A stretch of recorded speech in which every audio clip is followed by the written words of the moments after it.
All right, hey there, viewers. So I got a special video for you.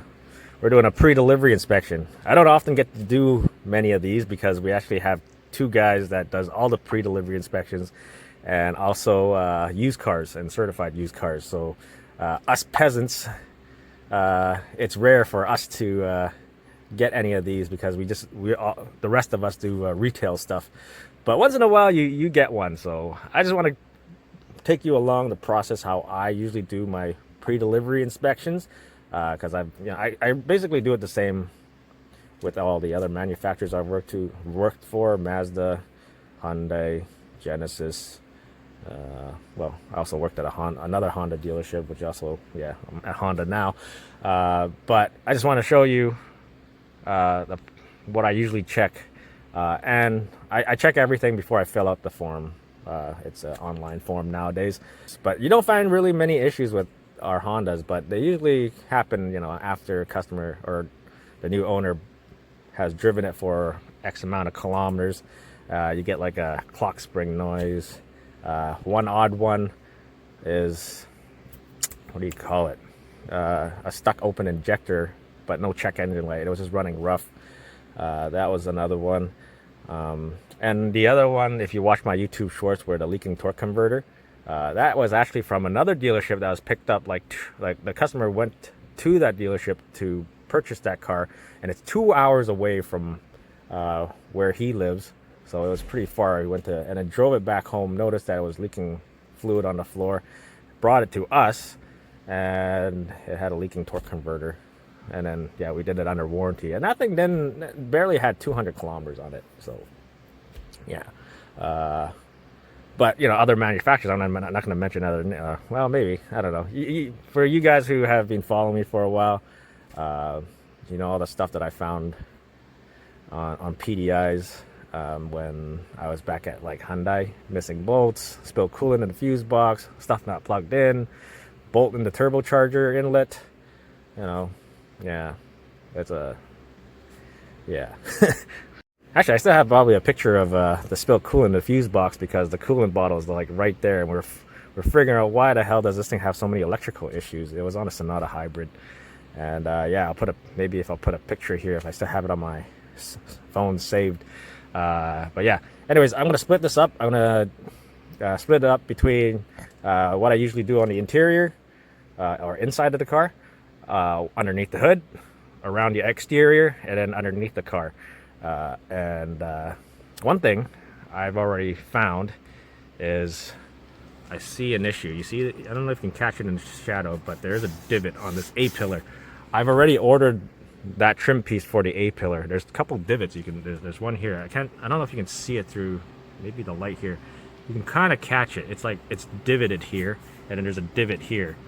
So that's one issue that I've found on this car.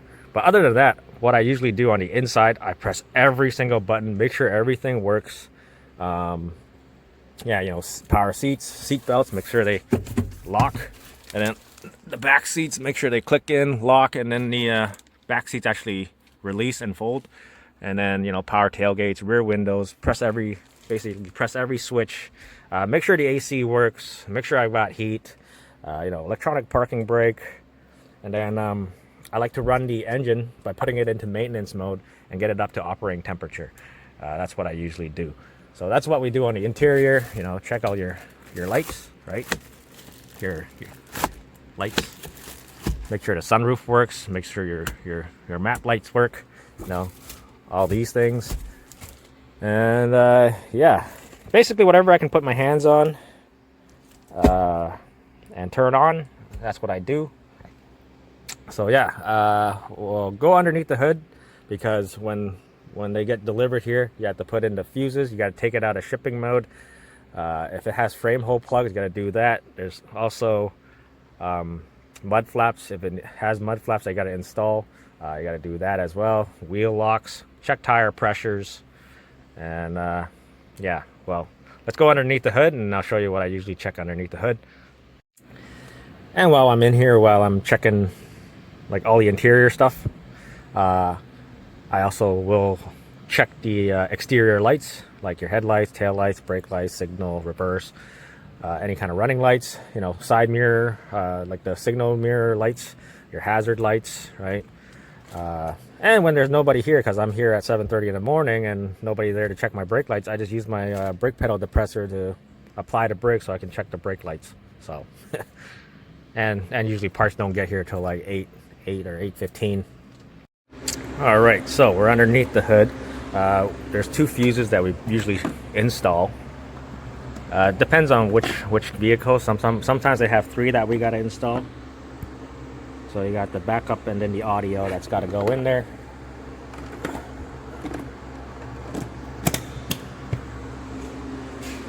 Top up your washer fluid. Usually it's always half a quart low on oil, so we always top up half a quart of oil.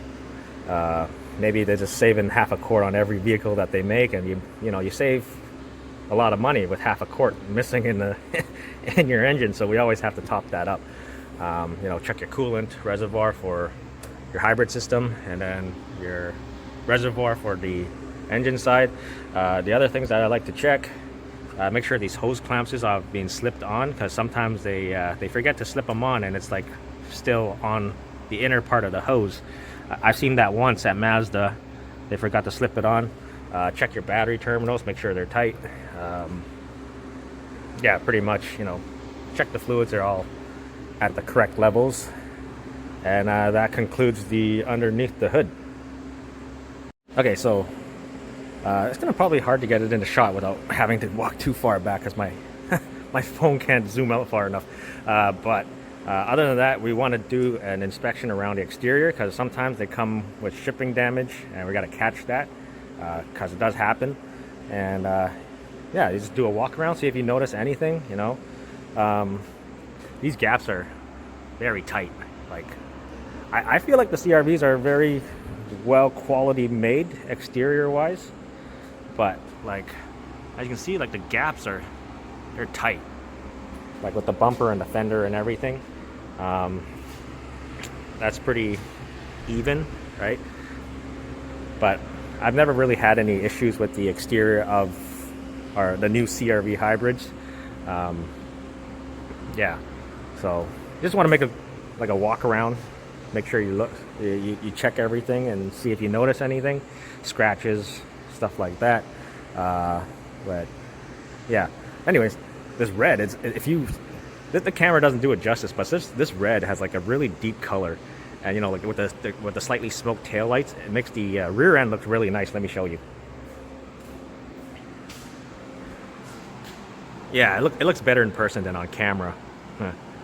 But it's a really nice rear end. But yeah, it's just check the gaps. They look pretty good on this side. Pretty even on this side too. Yeah, going around this side. So I don't really notice anything other than just that one thing on the A-pillar, the divot in the A-pillar trim. So that's ordered on for next week, so I can put that in. So yeah, this gap looks pretty good on the hood. Same thing with this side, right? Some people say that like the overhang of the hood is like an issue because it doesn't line up, but because it's overhanging past this fender, they think it's kind of further out and it doesn't line up. But technically, this line is perfect with the fender here. It just kind of looks like that because there's a gap. Kind of same thing on this side. It kind of overhangs, but it's actually a straight line. So now we're gonna go underneath. We're gonna take a look underneath and see if there's like anything I noticed, leaks, anything that doesn't look right. And yeah. All right, so we are underneath the CRV hybrid, and typically, you want to take this cover off and make sure there's no leaks. But yeah, there's nothing leaking under here. Make sure your high voltage cables is where they're supposed to be, right? On the body coverings. I've had one time when I was at Hyundai, brand new Santa Fe, calipers were leaking, leaked onto the rim, and the finish on the rim was already kind of bubbling. So had to replace one caliper in the front and one caliper on the rear on the Santa Fe, brand new car. So also when brakes, I like to check these bolts, make sure they're tight. Just put a wrench on it, just make sure they they're not loose. But it's not all, I've never seen them ever come in loose. So it's just something I personally do just for myself. But yeah, going around to the back, checking your rear diff, make sure there's no leaks, nothing leaking. Same thing with over here. Everything doesn't look, or just make sure everything doesn't look out of place, or something looks weird. But yeah, that's just the bottom side of it. On the base model CRB with the 1.5T with the rims, I don't know what happened, but the finish on the rim on the back side is all kind of I don't know why, I don't know how to explain it. Like they dragged it against the floor or something, and it's kind of, yeah, I don't know. I don't know how to explain it, but that's this other stuff I found. But that's on like a base model CRV. I don't know what they did with the rims, but on the hybrids they're all completely black, so that's okay. But yeah, that's pretty much it. Other than you got to go for a test drive. I usually go for like a 10-kilometer test drive. I just got a loop that I always got to go, or there's a loop that I follow. So yeah, like I said, we're gonna replace it. Parts on order. Already added the lines to replace that A-pillar trim, and that's gonna be coming next week. So yeah, that basically concludes what we or what I usually do on my PDIs. Yeah, other than that, like the first thing I got in, I sat in the driver's seat, because who's going to be driving this car, right? The new owner who sits in the driver's seat all the time. So anything that when I'm sitting in a driver's seat and I notice, and it's like it kind of brings my eyes to, is an issue, in my personal opinion. So the pillar where it's like right here where there's a divot and I'm just staring forward, like it catches my corner of the eye. So yeah, I'm gonna be replacing that next week when it comes in. It comes with the clips that you need for it, so you don't have to order separate clips. And yeah, from you guys who have been following me since my Hyundai days, and how much stuff that I find on our pre-delivery inspections, just quality control stuff. Not so much with the Hondas, so it's kind of boring. But also my next door neighbor who we just hired, he came from Tesla and Rivian. They don't even do pre-delivery inspections. So when they deliver the car, the new owner actually has to make sure that they do a good walk around and point out any kind of issues with their new Teslas or their Rivians when they receive it. So yeah, I guess it's just so you don't have to pay anybody to do pre-delivery inspections. So yeah, other than that, yeah, I got to finish the paperwork for this thing. But I hope you guys enjoyed the video. I thank you guys for watching. Please leave a comment down below, and I'll hope to see you soon.